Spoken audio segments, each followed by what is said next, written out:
தமிழகத்தில் சட்டமன்ற தேர்தலுக்கான வாக்குப்பதிவு இன்று காலை 7 மணிக்கு தொடங்குகிறது.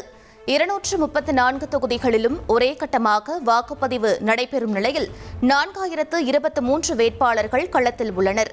தமிழகம் முழுவதும் 75,064 வாக்குச்சாவடி மையங்கள் தயார் நிலையில் உள்ளன. வாக்குச்சாவடி மையங்களை கண்காணிக்க கட்டுப்பாட்டு அறை அமைக்கப்பட்டுள்ளது. வாக்குச்சாவடி மையத்திற்குள் செல்போன் எடுத்து செல்ல அனுமதி இல்லை என்று தமிழக தலைமை தேர்தல் அதிகாரி அர்ச்சனா பட்நாயக் தெரிவித்துள்ளார். வாக்காளர்களுக்கு மாதிரி கூப்பன்கள், காசோலைகள் வழங்கப்பட்டது தொடர்பாக வழக்கு பதிவு செய்யப்பட்டிருப்பதாகவும் அவர் கூறியுள்ளார். எந்த கட்சிக்கு வாக்களித்தேன் என்பதை வெளிப்படுத்தினால் 3 மாதம் சிறை அல்லது அபராதம் விதிக்கப்படும் என தேர்தல் ஆணையம் எச்சரிக்கை விடுத்துள்ளது. வாக்களிப்பதை புகைப்படம் எடுத்து அதை மற்றவர்கள் அறிந்து கொள்ளும் வகையில் வாட்ஸ்அப் ஸ்டேட்டஸில் வைப்பது மற்றும் இணையதளத்தில் வெளியிடுவது குற்றமாகும் என்றும் தெரிவிக்கப்பட்டுள்ளது. சட்டமன்ற தேர்தலில் வாக்களிப்பதற்காக பொதுமக்கள் தங்கள் சொந்த ஊர்களுக்கு படையெடுத்து சென்றதால் சென்னை கிளாம்பாக்கத்தில் கடும் போக்குவரத்து நெரிசல். கிளாம்பாக்கம் முதல் செங்கல்பட்டு வரை வாகனங்கள் மெதுவாக ஊர்ந்து சென்றன. ஓட்டு போட சொந்த ஊர் சென்ற மக்களால் தாம்பரம் ரயில் நிலையத்தில் பயணிகள் கூட்டம் அலைமோதியது.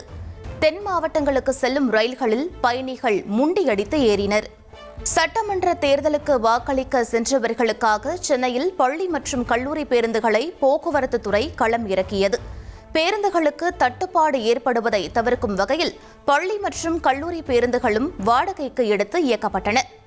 வாக்களிக்க சொந்த ஊர் செல்ல போதிய பேருந்து வசதி இல்லை என கூறி சென்னை திருவான்மியூரில் பொதுமக்கள் சாலை மறியலில் ஈடுபட்டனர்.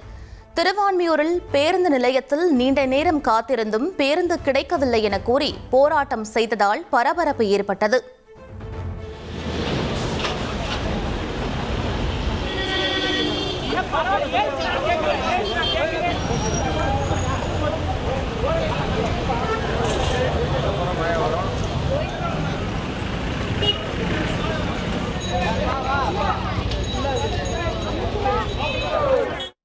வாக்களிக்க சொந்த ஊர்களுக்கு செல்வதற்காக திருப்பூரில் பணியாற்றும் ஆயிரக்கணக்கான தொழிலாளர்கள் பேருந்து நிலையத்தில் குவிந்தனர்.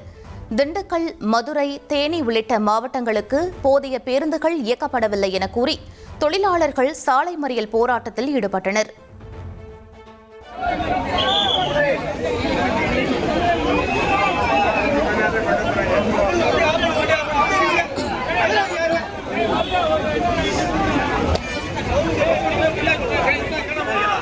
தமிழகம் முழுவதும் சட்டமன்ற தேர்தல் வாக்குப்பதிவுக்கான ஏற்பாடுகள் மும்முரமாக நடைபெற்றது.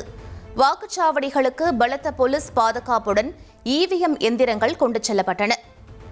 தமிழ்நாடு முழுவதும் இதுவரை 1262 கோடி மதிப்புள்ள பணம் மற்றும் பரிசு பொருட்கள் பறிமுதல் செய்யப்பட்டுள்ளது.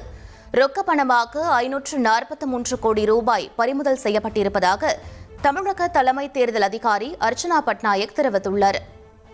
தமிழகத்தில் இன்று வாக்குப்பதிவு நடைபெறவுள்ள நிலையில் 1.47 லட்சம் போலீசார் பாதுகாப்பு பணியில் ஈடுபட உள்ளனர். பதற்றமான 6300 இடங்களில் துணை ராணுவத்தினர் பாதுகாப்பு பணியில் ஈடுபடுகின்றனர். சட்டமன்ற தேர்தலை ஒட்டி தமிழகத்தில் இன்று நகைக்கடைகளுக்கு விடுமுறை அறிவிக்கப்பட்டுள்ளது. தேர்தலில் நகைக்கடை பணியாளர்கள் அனைவரும் 100 விழுக்காடு வாக்களிப்பதற்காக இந்த நடவடிக்கை மேற்கொள்ளப்பட்டுள்ளது. சென்னையில் முதல் முறையாக 5 இடங்களில் அடுக்குமாடி குடியிருப்பு வளாகத்திற்குள்ளேயே வாக்குச்சாவடி மையம் அமைக்கப்பட்டுள்ளது. வாக்குப்பதிவு சதவீதத்தை அதிகப்படுத்தும் வகையில் தேர்தல் ஆணையம் இந்த ஏற்பாட்டை செய்துள்ளது. திருவள்ளூர் மாவட்டம் மாதவரம் தொகுதிக்கு உட்பட்ட ஆட்டந்தாங்கல் அரசு பள்ளியில் பசுமை வாக்குச்சாவடி அமைக்கப்பட்டுள்ளது. வாழைமர தோரணம், பசுமை செடிகள், பச்சை நிற விரிப்பு என கோடை வெயிலை மறக்கடிக்கும் வகையில் பசுமை வாக்குச்சாவடி அமைந்துள்ளது. பெண்களின் ஆளுமையை அங்கீகரிக்கும் வகையில் பல்வேறு சட்டமன்ற தொகுதிகளில் பிங்க் நிற வாக்குச்சாவடிகள் அமைக்கப்பட்டுள்ளன. முழுக்க முழுக்க பெண்கள் மட்டுமே பணியாற்ற உள்ள வாக்குச்சாவடிகள் பிங்க் நிற பொருட்களால் அலங்கரிக்கப்பட்டுள்ளது.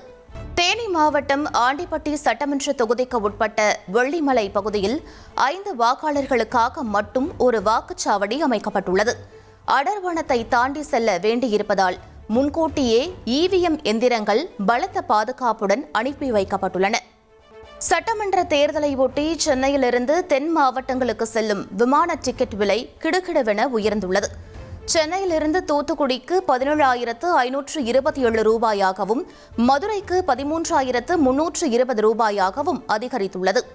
ஆம்னி பேருந்துகளில் வழக்கமான கட்டணம் மட்டுமே வசூலிக்கப்படுவதாக அனைத்து ஆம்னி பேருந்து உரிமையாளர்கள் சங்கம் தெரிவித்துள்ளது. கட்டணங்கள் அதிகரித்திருப்பதாக வெளியாகும் தகவல்களை பொதுமக்கள் நம்ப வேண்டாம் என்றும் தெரிவிக்கப்பட்டுள்ளது.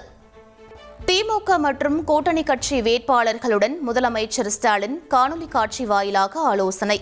234 தொகுதி வேட்பாளர்கள், மாவட்ட செயலாளர்கள் மற்றும் திமுக மூத்த நிர்வாகிகள் கலந்து கொண்டனர். தமிழகத்தில் அனைத்து வாக்குச்சாவடிகளிலும் சிசிடிவி கேமராவை உறுதி செய்ய வேண்டும். தலைமை தேர்தல் அதிகாரியிடம் அதிமுக தரப்பில் மனு அளிக்கப்பட்டுள்ளது. தேர்தல் நாளில் பிரதான சாலைகள் உள்ளிட்ட வழித்தடங்களிலும் காவல் ரோந்து பணிகளை தீவிரப்படுத்த வேண்டும். தலைமை தேர்தல் அதிகாரிக்கு தமிழக வெற்றிக் கழகத்தின் தலைவர் விஜய் கடிதம். தேர்தல் நாளான இன்று இயல்பை விட 2 முதல் 3 டிகிரி செல்சியஸ் வரை வெப்பம் அதிகரிக்கும் என்று சென்னை வானிலை ஆய்வு மையம் தெரிவித்துள்ளது. சென்னையில் அதிகபட்ச வெப்பநிலை 38 டிகிரி செல்சியஸை ஒட்டி இருக்கும் என்றும் தெரிவிக்கப்பட்டுள்ளது. தனது உயிருக்கு ஆபத்து இருப்பதாகவும் கொலை மிரட்டல் விடுக்கப்படுவதாகவும் திருவிக நகர் அதிமுக வேட்பாளர் பொற்கொடி ஆம்ஸ்ட்ராங் புகார். காவல்துறை உரிய பாதுகாப்பு வழங்க வேண்டும் என தலைமை தேர்தல் அதிகாரியிடம் பொற்கொடி ஆம்ஸ்ட்ராங் மனு அளித்துள்ளார். திருவண்ணாமலையில் சித்திரை வசந்த உற்சவத்தின் 2ஆம் நாள் நிகழ்வில் வண்ண மலர்களால் அலங்கரிக்கப்பட்ட வெட்டிவேர் பல்லக்கில் அண்ணாமலையாரும் உண்ணாமுலை அம்மனும் எழுந்தருளினர். தீபாராதனை முடிந்த பிறகு மகிழ மரத்தை சுற்றி வந்த அண்ணாமலையாரை பக்தர்கள் அரோகரா என முழக்கமிட்டு சுவாமி தரிசனம் செய்தனர்.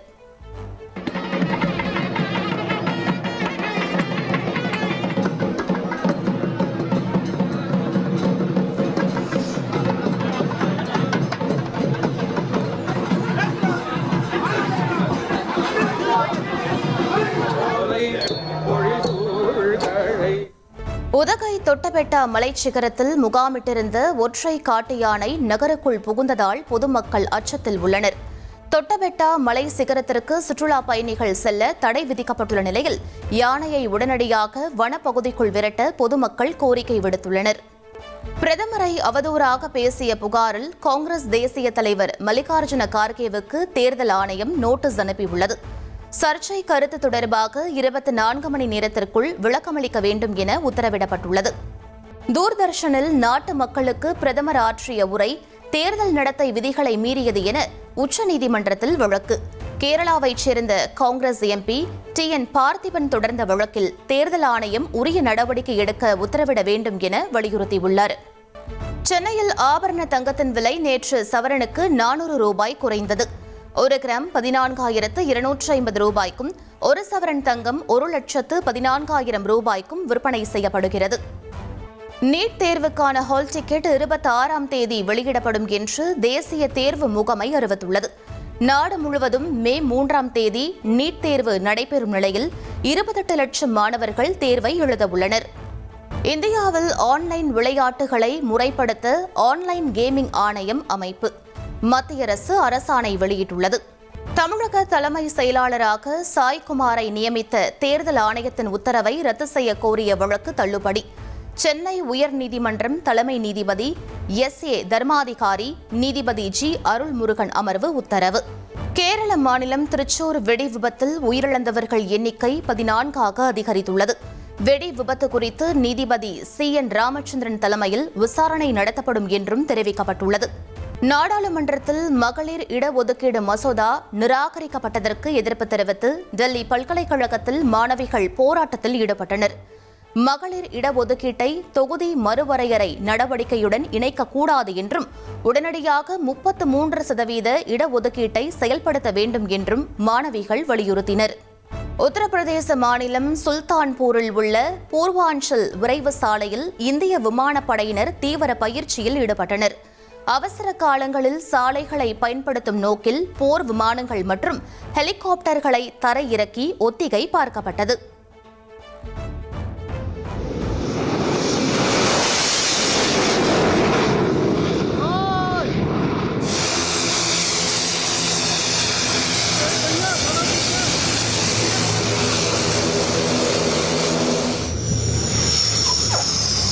போர் நிறுத்தத்திற்காக அமெரிக்காவிடம் ஈரான் கோரிக்கை எதுவும் வைக்கவில்லை. தங்களது நிபந்தனைகள் நிறைவேற்றப்பட்டால் மட்டுமே பதற்றங்கள் குறையும் எனவும் ஈரான் தெரிவித்துள்ளது. ஹோர்முஸ் ஜலசந்தி வழியாக சென்ற சரக்கு கப்பல்களை இடைமறித்து சிறைப்பிடித்த ஈரானிய ராணுவம் 2 சரக்கு கப்பல்களை ஈரான் இஸ்லாமிய புரட்சிகர படை சிறைப்பிடித்த காட்சிகளை ஈரானிய அரசு தொலைக்காட்சி ஒளிபரப்பு செய்துள்ளது. பெய்ரூட்டில் உள்ள ஈரான் தூதரகத்தில் ஈரானின் மறைந்த உச்ச தலைவர் அலி கமெனிக்கு அஞ்சலி செலுத்தும் நிகழ்வு நடைபெற்றது. கமெனியின் புகைப்படங்களை கையில் ஏந்தி கண்ணீர் மல்க அஞ்சலி செலுத்திய மக்கள் புதிய தலைவரான முஜ்தபா கமெனிக்கு ஆதரவை தெரிவித்தனர். அமெரிக்காவின் அமைதி திட்டங்களுக்கு ஈரானிடம் தெளிவான பதிலை அதிபர் ட்ரம்ப் எதிர்பார்ப்பதாக வெள்ளை மாளிகை தெரிவித்துள்ளது. போர் நிறுத்த நீட்டிப்பு தொடர்பாக ஈரான் பதிலளிக்க ட்ரம்ப் எந்தவொரு காலக்கெடுவையும் நிர்ணயிக்கவில்லை எனவும் தெரிவிக்கப்பட்டுள்ளது. மத்திய ஆப்பிரிக்க நாடான ஈக்வட்டோரியல் கினியாவில் கனமழையையும் பொருட்படுத்தாமல் போப் ஆண்டவரை திரளான மக்கள் வரவேற்றனர். பாட்டா மைதானத்தில் போப் லியோவின் அணிவகுப்பு வாகனம் வந்தபோது பாடல் பாடி மக்கள் மகிழ்ச்சியை வெளிப்படுத்தினர்.